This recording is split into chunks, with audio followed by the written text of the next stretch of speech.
guys, once again mga kabloom and welcome back po sa ating YouTube channel.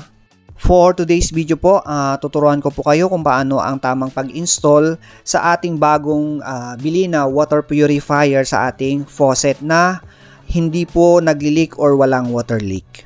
So ito po yung nabili po natin, may 3-stage filtration and ito po yung may Alpha Ceramic cartridge. So ang maganda dito guys, no, hindi mo na kailangan mag-antay na ma-purified yung water. So pag open mo ng faucet, purified na yung lalabas. Hindi na po tayo bumili ng faucet, no, kung ano yung existing na faucet na gamit natin. Yun na po yung gagamitin po natin. Meron naman itong mga kasamang adapter, no, depende sa faucet na meron tayo sa bahay. So guys, mag-unbox na po tayo sa ating i-install na nabili po natin. Ulitin ko lang po na ito po yung mayroong 3-stage filtration, merong ceramic cartridge, may resin cartridge at saka carbon cartridge. So very convenient po ito gamitin and very affordable yung price po nito. Kung gusto nyo pong bumili ng ganitong water purifier, ilalagay ko po yung shopping basket sa unahan ng vlog na to, yung video na to.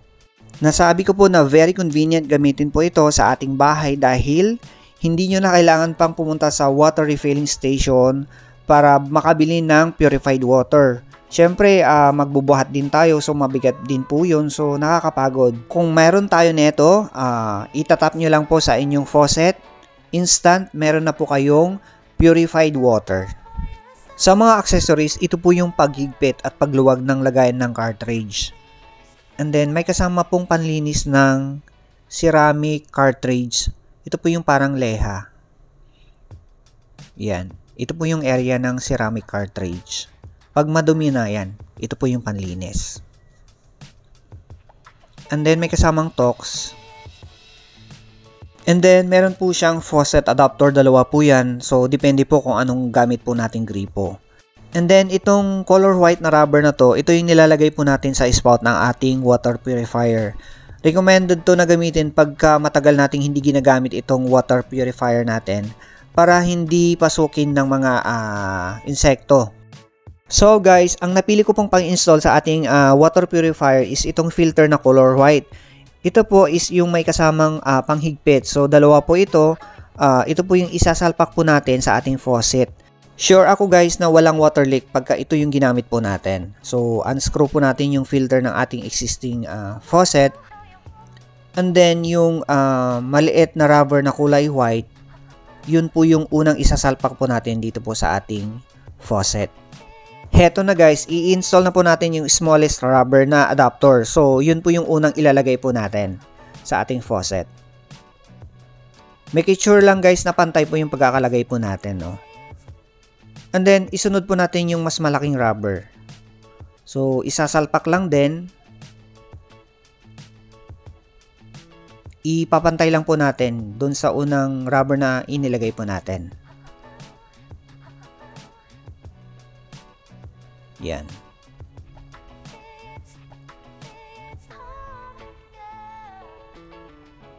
Make sure lang po na pantay po yan guys, no? And then guys, isunod po natin yung kasamang panghigpit. Ito po yun. Heto po yung magsisilbing mag-grip sa ating rubber adapter para humigpit po or kumapit po masyado sa ating faucet. Phillips screw yung gamit po natin dyan, pwede male or female. And then guys, isunod na natin i-install yung ating water purifier. So mas prepared ko po no na ilapag na lang sa lababo yung ating water purifier. So hindi ko po siya i-wall mount. Although may kasama po siyang tox para i-wall mount sana, pero mas convenient or mas gusto ko po na na ilagay na lang po dyan. So i-set up na ganyan, nakalapag lang sa lababo and then isunod na natin i-install or ilagay yung hose ng ating water purifier papuntang faucet. So madali lang po yan, i-screw lang po natin sa adapter na inilagay po natin sa ating faucet. Yung una nating ginawa kanina. So ito na guys, tapos na po tayo mag-install sa bandang faucet. So bago natin i-try po yung faucet or i-open yung faucet para makapaglagay po siya ng tubig sa ating water purifier, make sure lang na na nahigpitan po natin yung mga canister, itong na to, itong lagayan ng mga filter. Dito po kasi dadaan yung tubig papunta dun sa sa spout ng ating water purifier para magkaroon po tayo ng malinis na tubig. So yun na, maigpit na po yan. So itatry na po natin. Eto na guys, itry na po natin. So ito, nakita po natin na nagkakarga na siya ng tubig. So halos mapuno na yung pangalawa, and then ito na, sunod na yung pangatlong natin, yung filter po natin. And then lalabas na po yung tubig sa spout ng ating water purifier.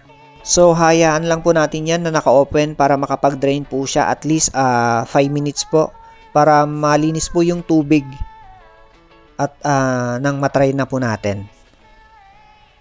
Yung setup pala ng hose ng ating water purifier guys is 2-in-1. So kung gusto nyong maghugas lang ng pinggan dyan sa lababo, yan, yung selector niya nakapababa. Pero kung gagamitin po natin yung water purifier, yun, itataas po natin. Yun po siya. Doon po siya mapupunta sa water purifier yung tubig. Yun. Ganun lang po kasimple guys. And then guys, ipapakita ko lang po na walang water leak po yung pag-install po natin. Naka-open po ngayon yung ating water purifier or naka-open po yung ating faucet. So nakita nyo po, may lumalabas po sa spout ng ating water purifier na tubig. So yan, wala po siyang water leak. Ang ganda po yung pagka-install po natin. So ito na guys, nakapag-drain na po tayo ng more than 5 minutes. So ang gagawin naman natin ngayon is itatry na po nating tikman yung na-purified na tubig. So i-check po natin kung pwede na. So checking.